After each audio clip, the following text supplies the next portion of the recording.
Este foi o som que entoou mais de 156 milhões de vezes no último domingo aqui no Brasil. Estamos na porta de um dos maiores colégios eleitorais da cidade de Mococa, a Escola Estadual Oscar Vilares.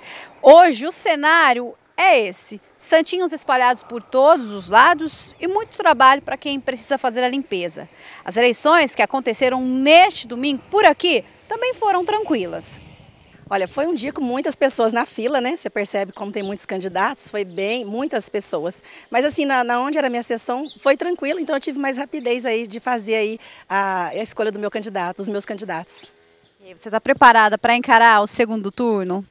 Olha, a gente tem que estar preparado porque a gente quer o melhor aí para o nosso Brasil, né? Mas essa tranquilidade não aconteceu em todo o país. Em algumas regiões, o encontro com a democracia foi marcado por filas, problemas na biometria e situações bem inusitadas. Em Campo Grande, um eleitor usou cola instantânea para colar as teclas 1 e 3 da urna eletrônica. Já em Goiânia, um homem foi preso após quebrar a urna a pauladas. Também em Goiás, uma pessoa foi detida suspeita por comprar votos. Ela foi flagrada com uma lista de nomes e valores ao lado de cada um. E, pelo visto, as urnas apanharam bastante neste final de semana. Lá na Paraíba, um eleitor também quebrou o equipamento, porém a socos. Segundo ele, a foto do candidato escolhido não apareceu na tela. Em Minas, um jovem chamou a polícia porque a tia havia escondido o título de eleitor para impedir que ele votasse, porque ela não concordava com o voto escolhido por ele. Aqui foi muito tranquilo a nossa eleição, o nosso trabalho de ontem, com exceção das filas que houveram em algumas escolas, na maioria das escolas. Mas isso já era previsto mesmo pelo fato de trabalharmos pela primeira vez com a urna eletrônica, com a digital, né? Porque até então a biometria não tinha sido implantada. Na eleição passada, na 2020, ficou aquele impasse para ser definido se ia ser a eleição híbrida, né? Porém, o TSE, junto com o TRE, definiu que não naquele momento, porém agora foi implantado de ordem em caráter definitivo, e isso já era previsto mesmo, de acontecer um pouco de atraso na votação.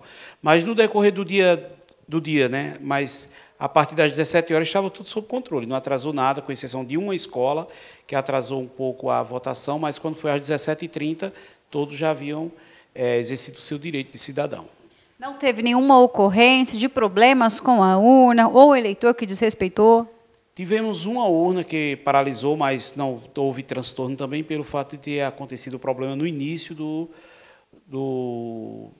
antes do início da votação, porque quando o mesário chegou na sessão, foi lá na Hilda Silva, que percebeu que não imprimiu a zerésima, já entrou em contato com o cartório, nós fomos lá, e aí nós fizemos a substituição da urna com a determinação do juiz eleitoral e a presença do Ministério Público naquele momento.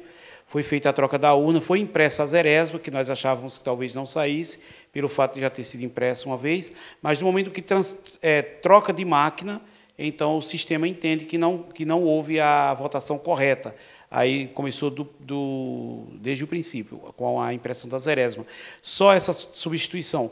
Durante o dia foram apenas assim, dúvidas causadas pelos eleitores que isso foi importantíssimo frisar, porque muitos eleitores fizeram a biometria e, naquele momento, não entregou o título no cartório. E o que aconteceu? Ficou com os dois títulos, o título antigo e o título novo. Quando eles foram votar ontem, levaram o título antigo. Porém, o título antigo eles tinham trocado de escola. Aqui nós temos muitos eleitores que votam na Escola Barão, vou dar um exemplo, aqui no centro da cidade. E hoje, atualmente, moram nos bairros. Então, nós sugerimos que eles transferissem para as escolas dos bairros. Eles transferiram e esqueceram. E o que aconteceu? Foram na escola antiga. Então, o problema foi causado por eles, por alguns eleitores, e não necessariamente pelo TRE, pelo cartório eleitoral. Então, é interessante, qual é a dica que nós deixamos?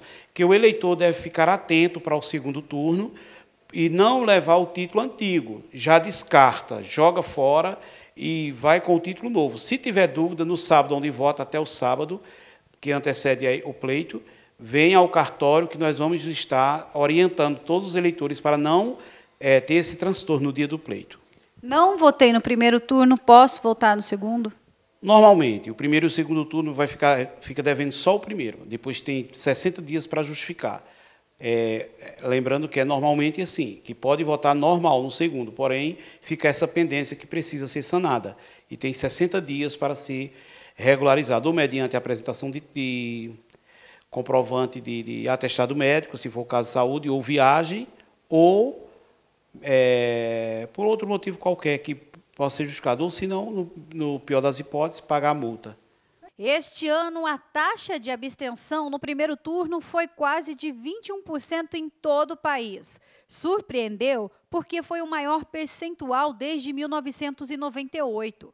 Em números, isso significa que mais de 32 milhões de eleitores que estavam aptos para o voto não compareceram às urnas.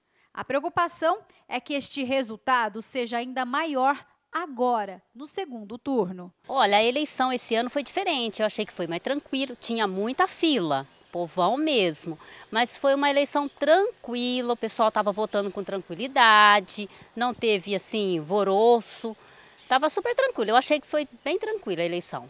E aí, qual que é a tua expectativa para o segundo turno? Será que essa tranquilidade vai permanecer? Ah, com certeza, o pessoal está mais consciente no que está votando, né? Eu acho que no dia 30 vai ser tranquilo também.